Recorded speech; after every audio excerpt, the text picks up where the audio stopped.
टाकोर्ले येथील 90 फूट रोडवरील लक्ष्मी पार्क येथे असणाऱ्या पूजा ज्वेलर्स या सोनाराच्या दुकानावर चोरांनी डल्ला मारला असून दुकानातील 2,74,080 रुपयांचे चांदीचे दागिने आणि वस्तूंची चोरी केली आहे। याबाबत दुकान मालक रोशन सोनी यांनी दिलेल्या तक्रारीनुसार टिळकनगर पोलीस स्टेशनमध्ये गुन्हा दाखल करण्यात आला।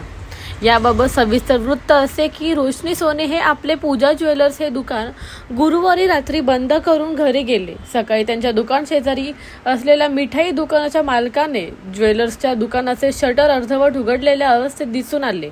त्यांनी याबाबत सोनी यांना फोनवर कळवले असता सोनी हे लागलीच आपल्या दुकानात आले। ज्यावेळी दुकानातील सोन्याचे दागिने हे लोखंडी तिजोरीत ठेवले असल्याने चोरांना चोरता आले नाही। मात्र चोरांनी काउंटरवर ठेवलेले चांदीचे दागिने आणि वस्तू लंपास केल्या असून त्यांची किंमत 2,74,800 रुपये आहे। याबाबत टिळकनगर पोलिसांनी गुन्हा दाखल केला असून अधिक तपास चालू आहे। The bureau report, discovery TV news.